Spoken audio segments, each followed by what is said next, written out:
Welcome back to the channel, everybody. Today we are cruising in my manual 2006 Toyota Matrix, a car that has been my trusty daily driver since about October of last year. There's just something special about roaming through the gears. The smoothness of the clutch, the gear selection, the engagement of the shifter. It's all just kind of methodical and perfect. Pure driving bliss that is just a pleasure to drive. But let's face it, the stick shift, it's an endangered species. So let's talk about why it's happening, why I picked a Matrix, and what's going on with iconic cars like the Mustang. And we'll also talk about the extinction of the Camaro and the Dodge Challenger. Manual transmissions used to be everywhere. Take the year of my Toyota Matrix, for example. In 2006, nearly half of all automakers in the US sold a model with a manual transmission. Fast forward to today, and that number has dropped to less than 3%. And why? Because automatic transmissions, as well as dual clutch transmissions, are faster, more fuel efficient, and cheaper to make and produce than ever before. And with electronic vehicles on the rise, or EVs if you will, they don't even need a multi-gear transmission. They simply use a variable frequency drive in each wheel of the vehicle. A brilliant design choice, sure, but for us enthusiasts, it definitely leaves a lot to be desired. Let's face it, in 2025, the manual transmission is just getting left behind. And let's not forget the fact that nearly every single hybrid vehicle sold in 2025 is being sold with a belt-driven CVT transmission. But let's take it a step further. Let's take a look at the BMW M5, or the Corvettes of today's day, all being sold with automatic transmissions and dual clutch transmissions. Let's even take it a step further and look at some cheaper options as opposed to these so-and-so supercars, and even look at the Nismo. The Nissan Z Nismo, sold from 2023 to 2025 and onward, is being sold with an automatic transmission only. It truly feels like all of these automakers are just taking a knife to all of our car enthusiast hearts, but there's a reason that they do it. As mentioned before, these dual clutch systems are definitely faster, and definitely a lot easier to use on track, as you don't have to worry about heel-toe rev matching, or any rev matching for that matter. It truly is a tough pill to swallow for all of us enthusiasts, who just enjoy the tactile feeling of selecting our own gears. So let's shift gears quickly here, if you will, and talk a little bit more about my personal selection in choosing an older, slower model car. Especially if you guys have been watching the channel, you know I have a 2014 GMC Sierra 1500.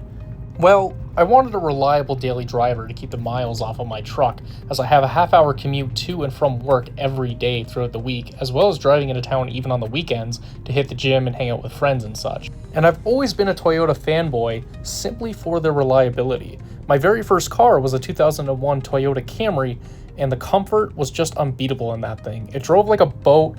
It was an automatic, of course, so I had to learn manual when I bought this. But it was simple. Change the oil, change the brakes every so often, and you were good to go. My 2001 Camry had the 2.0 NA, and, well, let's face it, the thing was slow. But this thing's even slower with the 1.8 1ZZFE Toyota Corolla engine. However, I feel I have the perfect trade-off when I'm getting 30 miles per gallon in this thing. And with being able to row through my own gears, I pretty much get to choose how fuel efficient I want to be. The Matrix has the Toyota-built C59 manual transmission, specifically designed for the Toyota Corolla of this day and age, but is held up just fine in the heavier Toyota Matrix. However, before I bought this car, it did have a transmission rebuild done on it. If I can remember, the previous owner stated that it was an issue with the fourth gear, as it just wouldn't go in and just would grind, which isn't a big deal, so at least I have some confidence knowing that I've got a completely rebuilt transmission with all new internals, including the clutch. You see, I got this car at a really great price, so much so that even when I took it into the shop to get safetied, the shop mechanics were even asking me where I found such a steal of a car. And yes, I know this car isn't flashy, it's not fast, it's not an enthusiast car, but it's got a 5-speed manual, and it makes driving just that much more enjoyable. And let's face it, to a mechanic, reliability is everything. The less time they can spend fixing their own cars, these guys are happy. So no, this car is not a race car, but it just proves that you don't need 500 horsepower to have fun in a manual car. Now, let's talk about one car that has kept the manual transmission alive for so long. And yeah, I'm talking about the Ford Mustang GT. Pretty much the last American muscle car standing. So while it does still carry on the tradition of the 6-speed manual, there's just one problem. The price of the Mustang GT has climbed like crazy in the last 5 years. So let's rewind to 2019, shall we? The Mustang GT's base MSRP in 2019 had a cost of $35,500. Fast forward to today, and the Mustang GT Premium Fastback has an averaging cost of $52,500. That's a 49% increase in 6 years. And I mean, sure, you're getting a bump in technology, some better creature comforts, as well as some suspension upgrades, but that's a crazy price hike. And even now, they aren't even offering a stick shift in their lower models like the EcoBoost.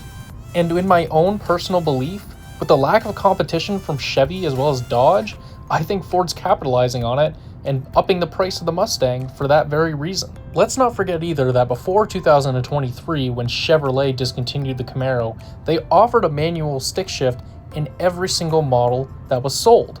Didn't matter if it was a V6 or the V8. You could get a standard in every single model.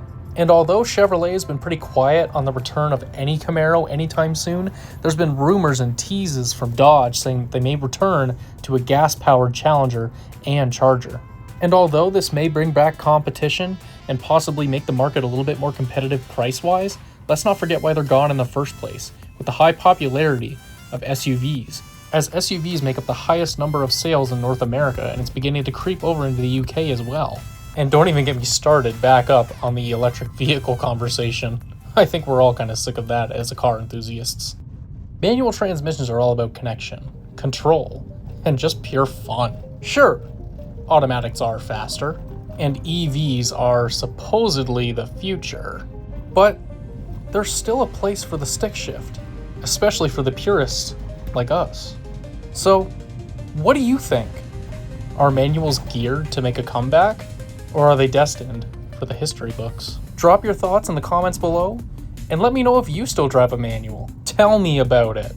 Don't forget to like, subscribe, and hit that bell for more car content. Until next time, keep on shifting, gearheads.